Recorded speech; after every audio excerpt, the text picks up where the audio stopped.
Hi, today is 13th of September 2020. This is set number 32, 25 MCQs in 30 minute.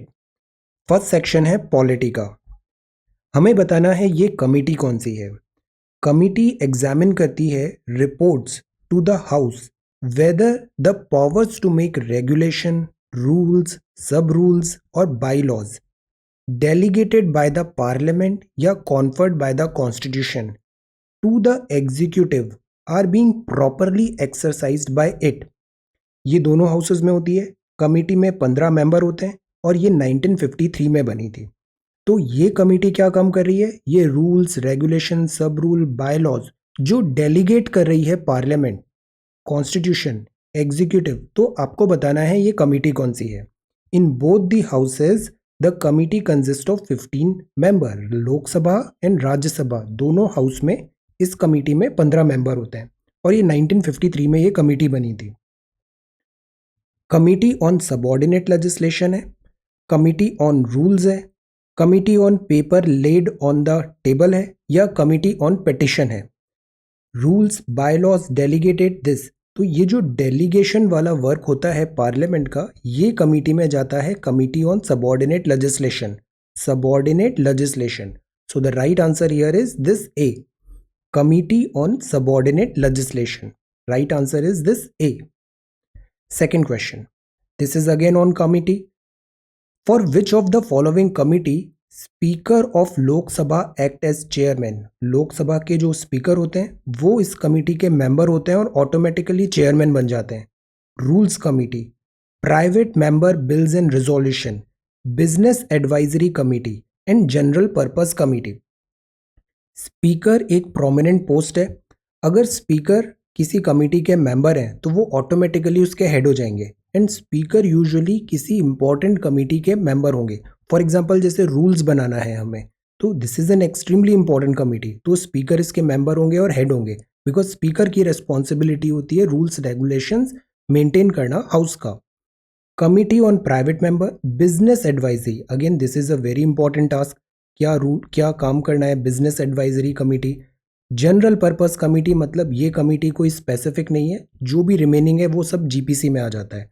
So speaker this and this इसके member होते हैं तो automatically chairman भी बन जाते हैं, but committee on private member bill के नहीं होंगे। So right option here is this B. Right option is this B. जो सेकेंड कमिटी है इसके हेड होते हैं deputy speaker. So right option here is this B. Question number 3. Who chair the Cabinet Committee on Investment and Growth? ये एक नई committee है, हाल ही में बनी है। कैबिनेट कमिटी चेयर कौन करेगा इन्वेस्टमेंट एंड ग्रोथ का? इसका जो करेक्ट आंसर है दैट इज दिस। फाइनेंस नहीं है, होम नहीं है, कैबिनेट नहीं है।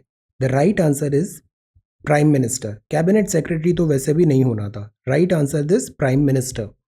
The right answer is this A. Prime minister head है, cabinet committee on investment and growth को चेयर कर रहे हैं। This is a new committee. Then this is number 4. Which of the following article of the constitution of India deals with official language और language of state? जब से ये national education policy आई है, काफ़ी सारे स्टेट्स में वर्नाक्यूलर की demand फिर से आने लग गई है एंड हिंदी एक इशू हो जाता है, सेंटिमेंटल इशू है। सो इसमें कौन सा कॉन्स्टिट्यूशन का आर्टिकल डील करता है कि किसी भी राज्य में वहाँ की ऑफिशियल लैंग्वेज वगैरह वो डिसाइड कर सकते हैं? इज इज 245, 332, 331 और 345? सो the right answer here is this 345। Article 345 बताता है ऑफिशियल लैंग्वेज और लैंग्वेज ऑफ स्टेट, और एक आर्टिकल होता है ऑफिशियल लैंग्वेज ऑफ यूनियन। उस आर्टिकल का नाम क्या है? ऑफिशियल लैंग्वेज ऑफ स्टेट का 345 है। Then this is number 5. Consider the following statement. Constitutional government कौन सी होती है? इनमें से किसको हम एक constitutional government कहेंगे? Places effective restriction on individual liberty in the interest of state authority. Liberty, interest, state authority के लिए restriction लग रहे हैं individual पे। Places effective restriction on the authority, मतलब स्टेट पे रिस्ट्रिक्शन लग रहे हैं for the interest of individual liberty. जब भी ऐसे कॉन्ट्रास्टिंग स्टेटमेंट आते हैं ना, तो दोनों में से कोई एक ही करेक्ट होगा। This could not be the answer. या तो ये करेक्ट होगा या ये करेक्ट होगा, नीदर भी यूजुअली नहीं होगा, बिकॉज इन दोनों में से कोई एक statement has to be right.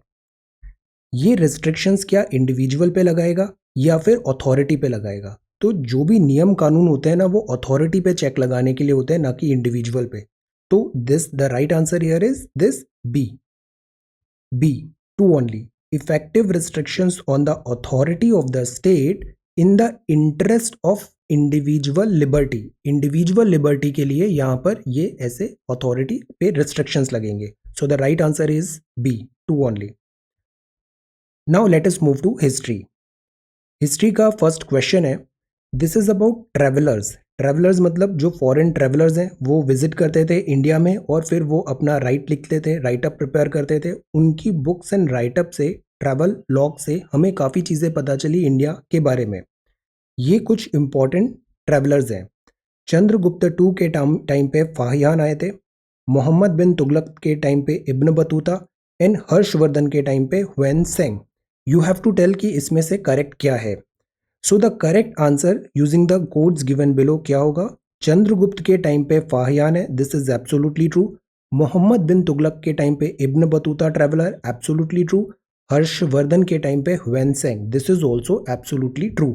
So the right answer here is this B, 1, 2 and 3। Now let us move to number 7। यहां अगेन आपको पर्सनैलिटी आइडेंटिफाई करना है। इनमें से किस पर्सनैलिटी ने सर्व किया प्रेसिडेंट ऑफ आईएनसी 4 ओकेजन पे, 4 बार प्रेसिडेंट थे इंडियन नेशनल कांग्रेस के। एडिटर बने वो इंडियन ओपिनियन के 1889 में। उन्होंने स्टार्ट किया हिंदी वीकली जिसका नाम था अभ्युदय। इंग्लिश डेली स्टार्ट किया जिसका नाम है लीडर। हिंदी न्यूज़पेपर स्टार्ट किया जिसका नाम है Maryada. He was oppose to separate electorate to Muslims and the Lucknow pact. इसके वो अपोजिशन में थे, सेपरेट इलेक्टोरेट के और लखनऊ पैक्ट के भी। आपको बताना है ये पर्सनालिटी कौन सी है। क्या वो बाल गंगाधर तिलक है, बिपिन चंद्र पाल है, मदन मोहन मालवीय है या फिर लाला लाजपत रॉय है? So the right answer here is this C, Madan Mohan Malaviya. Madan Mohan Malaviya ji ने ये सारे काम किए हैं।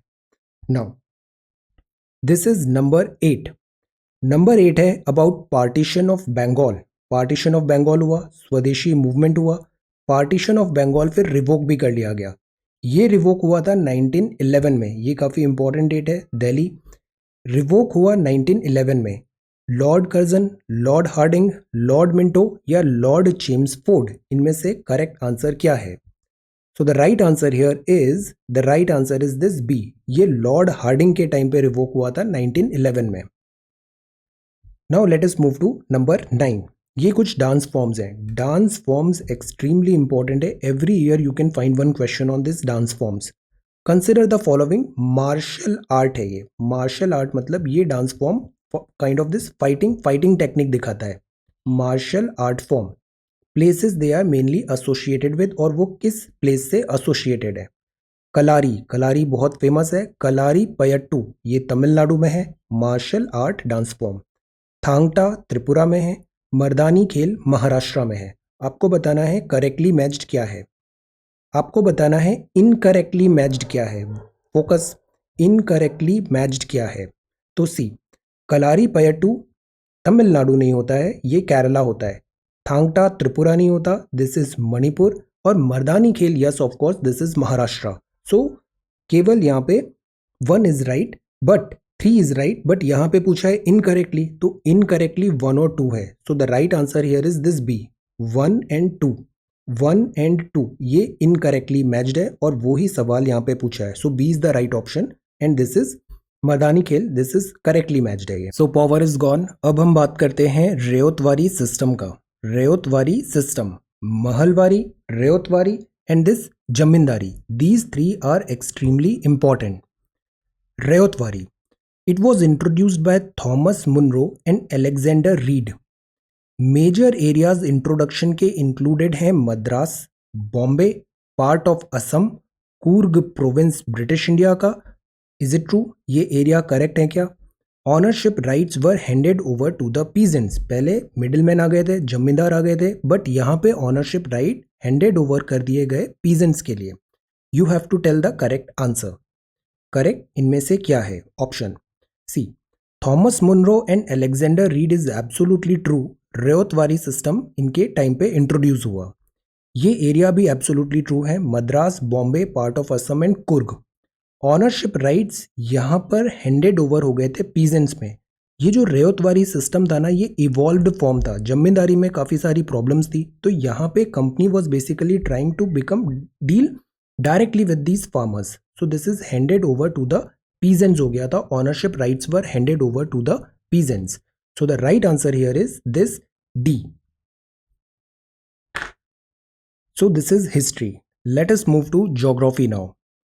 4 sites of Indian railways have been declared as World Heritage Sites. ये रेलवेज हैं। रेलवेज की गेज होती है, एक होता है मीटर गेज होता है, फिर एक नैरो गेज भी होता है, फिर एक माउंटेन रेलवेज भी होती हैं। 4 sites of Indian railways have been declared world heritage site है, यूनेस्को ने डिक्लेयर किया है। यू हैव टू टेल कि इनमें से करेक्ट ऑप्शन क्या है। दार्जिलिंग हिमालयन रेलवे, क्या वो इसमें इंक्लूडेड है वर्ल्ड हेरिटेज में?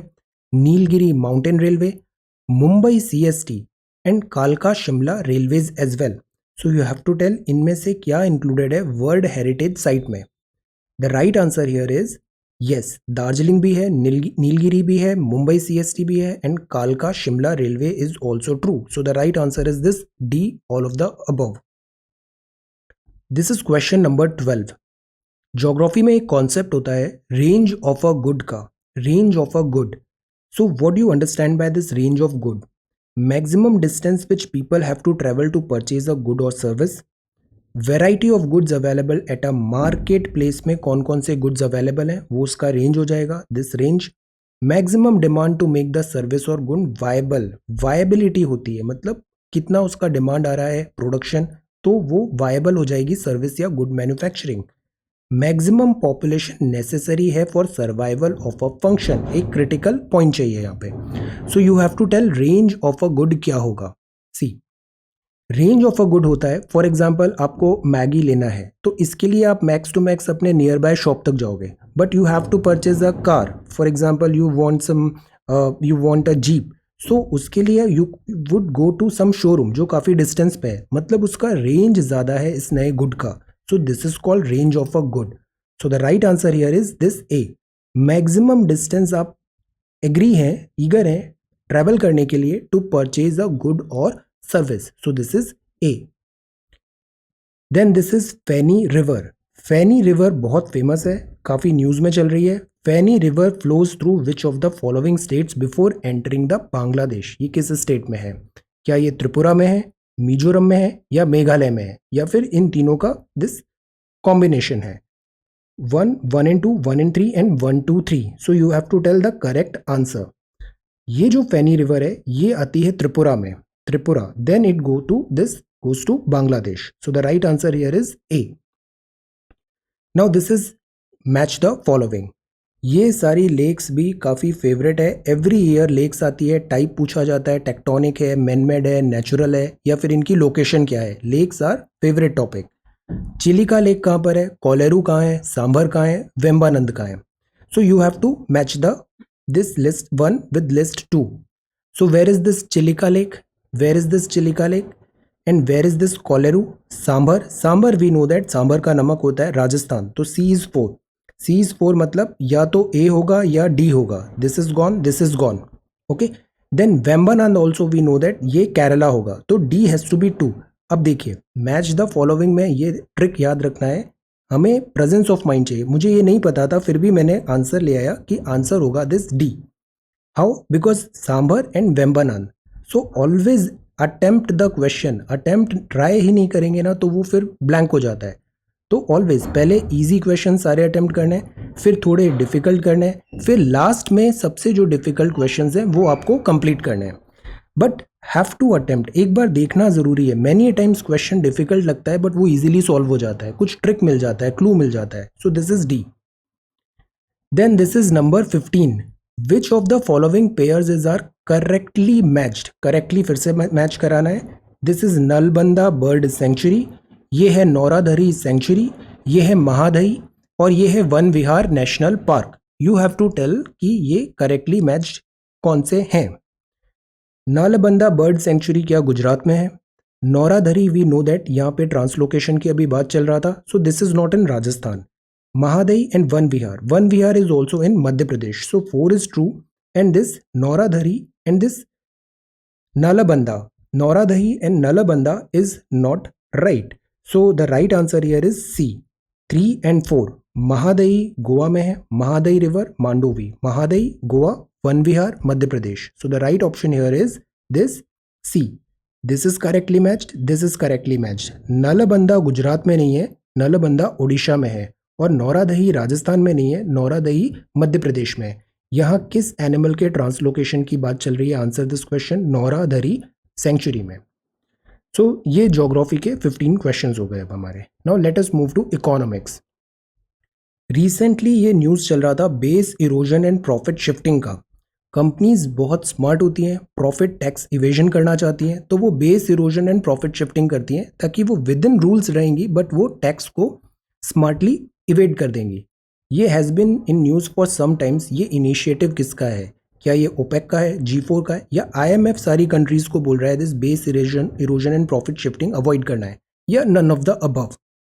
सो right answer here is this D, none of the above, because ये इनिशिएटिव है OECD G20. This is not OPEC, G4, IMF, this is OECD G20. Base erosion profit shifting, company अपना base दूसरे tax haven में shift कर लेती है so that tax authority को वो बाईपास कर ले. This is GST council. GST council एक जॉइंट फोरम है सेंटर एंड स्टेट का. This is very important this year. Everything related to GST is extremely important. GST council joint forum है centre and state का. ये consist होता है which of the following members में, you have to tell. इसमें finance minister आते हैं, finance and all, governor भी आ जाएंगे RBI के, यूनियन मिनिस्टर ऑफ स्टेट आएंगे, स्टेट्स के जो है 28 स्टेट 8 UT, इंचार्ज जो रेवेन्यू ऑफ फाइनेंस है, मिनिस्टर इंचार्ज भी आ जाएंगे फाइनेंस के, टैक्सेशन के, या दूसरे मिनिस्टर जो नॉमिनेट कर रहे हैं ईच स्टेट गवर्नमेंट. तो सेंटर भी है, स्टेट भी है. दैट इज वाई ये क्या होता है, कोऑपरेटिव फेडरलिज्म बोलते हैं. This is GST council. GST council किस एक्ट से आया था? अभी कल परसों हमने पढ़े थे डिफरेंट एक्ट्स. GST council. आपको बताना है इसके मेंबर्स कौन से हैं. Union finance minister, obviously finance minister तो होंगे यहाँ पे, ये सब जगह है. RBI governor, union minister of state in charge of revenue is absolutely true.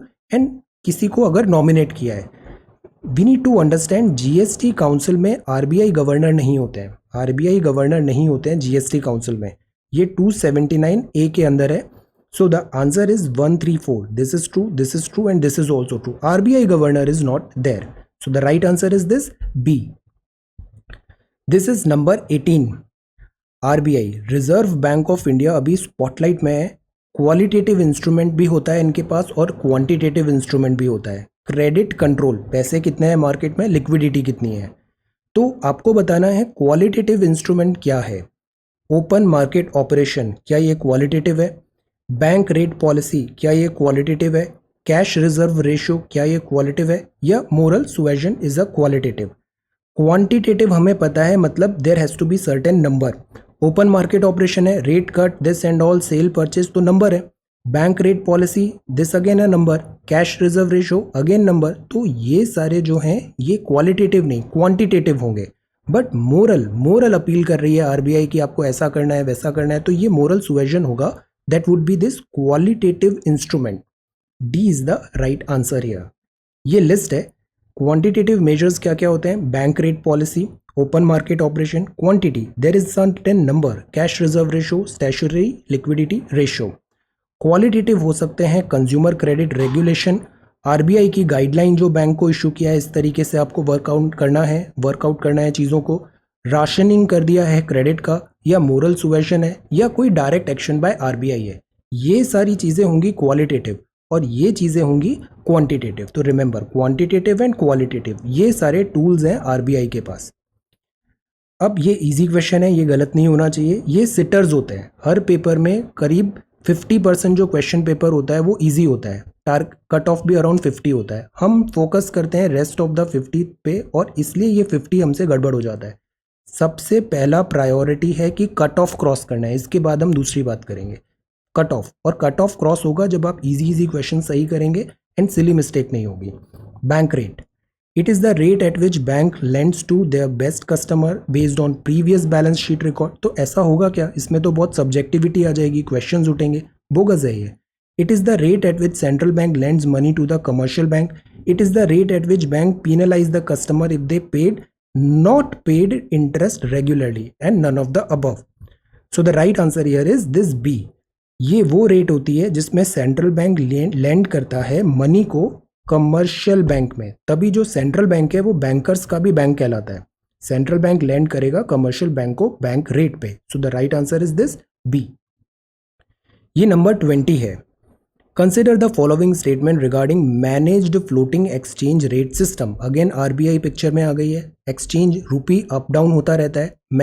Managed करती है फ्लोटिंग एक्सचेंज रेट सिस्टम को, मैनेज करता है आरबीआई।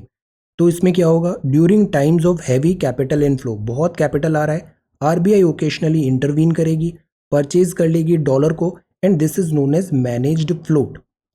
ऑब्जेक्टिव इस इंटरवेंशन का होता है कि मिनिमाइज करे fluctuation. Too much of fluctuation bank को पसंद नहीं है, बैंक को स्टेबिलिटी ज़्यादा अच्छी लगती है, तो मिनिमाइज करे fluctuation in the exchange rate of रूपी।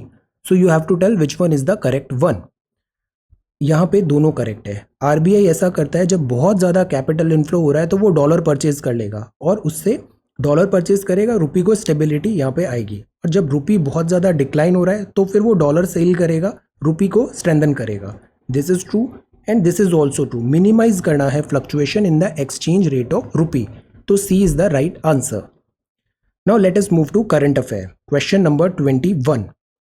रिसेंटली राकेश मोहन कमिटी और विवेक देबरॉय कमिटी, ये पैनल है, has been in news for some time. आपको बताना है ये प्राइमरीली रिलेटेड टू व्हाट है। विवेक देबरॉय और राकेश मोहन कमिटी, क्या ये रीस्ट्रक्चर करेगा डेट रिडन एयर इंडिया को, इकोनॉमिक कैपिटल फ्रेमवर्क करेगा आरबीआई का, फाइनेंशियल डिसेंट्रलाइजेशन, गवर्नमेंट ट्राई कर रही है डिसेंट्रलाइज करो फाइनेंशियल, रिफॉर्म लाएगा इंडियन रेलवेज में। ये बहुत इंपॉर्टेंट कमिटी है, इसकी रिपोर्ट्स भी बहुत इंपॉर्टेंट है। प्राइवेटाइजेशन ऑफ इंडियन रेलवेज की बात चल रही है, ट्रायल रन हो रहा है। This is D, reforms in Indian railways. ये है बीटी ब्रिंजाल। बीटी ब्रिंजाल अभी हमने बात किया था couple of days back. BT brinjal created by inserting a crystal protein gene Cry1AC soil bacterium bacillus thuringiensis। हम जेनेटिकली मॉडिफाइड एक crop ready कर रहे हैं और यहाँ पे जो जीन है इंसर्ट हो रहा है, that is this bacillus thuringiensis। ये डेवलप हुआ था Mahyco collaboration with Dharwad university of agriculture sciences. Is it true? Genetic engineer approval committee होती है GEAC, बॉडी है under ministry of science and technology की। ये रेस्पॉन्सिबल है for approval of genetically engineered products in India. You have to tell कि इसमें से correct क्या है। सी, फर्स्ट स्टेटमेंट है BT brinjal bacillus thuringiensis, this is absolutely true.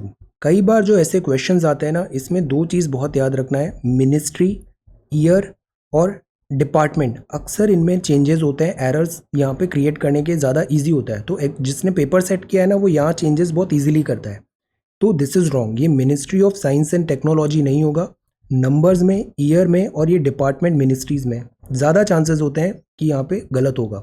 Ministry of, again this is not, I am not encouraging this, but remember ministry of science and technology is wrong. So the right option here is this C, 1 and 2, 1 and 2 ये आता है MOEF FCC के अंदर। First and जो foremost होता है वो होता है नॉलेज। नॉलेज का कोई ऑल्टरनेटिव नहीं है। अगर पर्सन के पास नॉलेज है ना तो वो अपने आप knowledge speaks. So you have to be this knowledge base broaden करना है, बट ये जो सर्टेन स्टाइल्स होती हैं मैनी टाइम्स ये भी हेल्प करती हैं। So the right answer is this C, 1 and 2। Now let us talk about this freight corridor. Freight मतलब for goods and services, goods माल ढुलाई ट्रेन। डेडिकेटेड फ्रेट कॉरिडोर है वेस्टर्न का, ये पास होता है state of UP, Rajasthan, Gujarat, Maharashtra only. जहां भी ओनली लिखा है be very very careful. Eastern dedicated freight corridor है पंजाब, हरियाणा, यूपी, बिहार, झारखंड एंड वेस्ट बंगाल। ये सारे स्टेट्स यू शुड नो। तो ये है वेस्टर्न। वेस्टर्न मतलब ऐसे आएगा, वेस्टर्न इंडिया में, ईस्टर्न इधर आएगा, तो ये यूपी में आएगा, राजस्थान में आएगा, गुजरात में आएगा, महाराष्ट्र में आएगा। Where is Haryana? So eastern जो होगा Punjab, Haryana, UP, Bihar, Jharkhand and West Bengal. You have to tell which one is correct. So the right answer is this B. B मतलब 2 ओनली। सी, ये यहाँ से स्टार्ट हुआ है western corridor, this is western corridor, this is western corridor, ये यहाँ JNPT तक है, और ये ईस्टर्न कॉरिडोर है डांकुनी, और यहाँ से ये लुधियाना, लुधियाना से दिस यहाँ पे Dankuni, and this is western corridor. इसमें हरियाणा भी इंक्लूडेड है यहाँ पे, और यहाँ पे हरियाणा नहीं लिखा था, यूपी, राजस्थान, गुजरात एंड महाराष्ट्र, तो this is wrong, this is true. The right answer is this B. Let us talk about question number 24। Bahai community क्या ओमान में रहती है, रोहिंग्या क्या म्यांमार में रहते हैं, युगुर क्या चाइना में रहते हैं? आपको बताना है करेक्ट क्या है, करेक्टली कौन सा यहाँ पे मैच्ड है पेयर। तो यस, बाहिया कम्युनिटी ओमान में नहीं रहती है, बाहिया कम्युनिटी है ईरान में, ईरान में है। रोहिंग्या म्यांमार है, युगुर चाइना में है। So the right answer is this A, this A 2 and 3। Iran गलत है, ओमान नहीं, ईरान होगा ये। सो the right answer is this A 2 and 3। ये सवाल भी बहुत आसान सवाल है ज्योग्राफी का, you should be able to answer. Kharif crop है, क्रॉप के सीजन्स होते हैं खरीफ और राबी, और इसमें क्रॉप चेंज हो सकती है, सीजन्स कांस्टेंट होते हैं। NCERT geography. Kharif crop require 6 to 8 months to mature. Black soil is most suitable for its cultivation, black soil सबसे ज़्यादा सुटेबल होती है for its cultivation. Black soil, black soil में पानी गिरता है, ये सॉफ्ट हो जाती है, जब पानी नहीं होता है, ड्राई होता है, तो इसमें दरारें भी पड़ जाती है। It grows in tropical and सब ट्रॉपिकल वार्म ह्यूमिड क्लाइमेट चाहिए। 180 फ्रॉस्ट फ्री डेज चाहिए। फ्रॉस्ट होता है ना तो ये खराब हो जाता है, इसके जो कॉटन के बॉल्स होते हैं, तो you have to tell which one is the crop.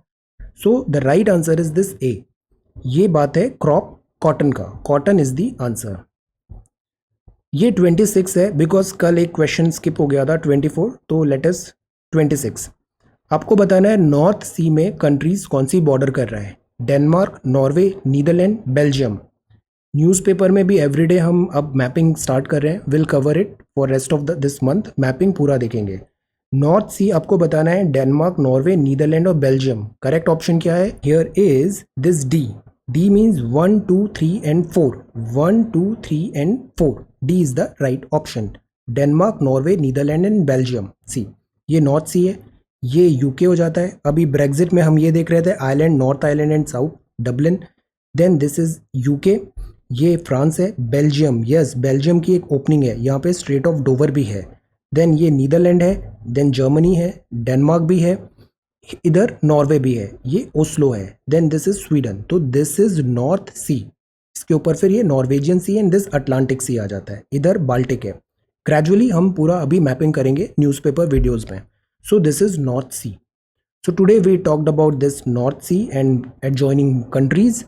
ये था खरीफ क्रॉप, ये खरीफ क्रॉप है cotton, the kharif crop is cotton. Then we talked about this community, Bahai community Iran में होती है। ये eastern and dedicated western trade corridor है, freight corridor है। ये है BT brinjal, BT brinjal MOEF FCC, Bibek Debroy and Rakesh Mohan committee reforms in Indian railways, managed floating exchange system का concept. Bank rate क्या होती है? These are quantitative and qualitative measures, RBI. This is about GST Council. ये base erosion and profit shifting है। This is match the following, Nalabana Orissa में है और Nauradehi MP में है। These are lakes, lakes are important. Tripura, Feni river. Range of good का क्या मतलब होता है concept?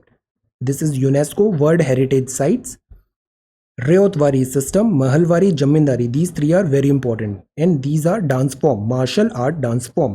1911 Bengal partition, and this is Madan Mohan Malviya ji. Here travelers जो इंडिया में आए थे, and this is about constitutional government का meaning क्या होता है. This is 345, and this is cabinet committee on investment and growth, prime minister, Lok Sabha. This is about this committee on subordinate legislation. So thank you so much for watching this video. Take care, study well and be safe.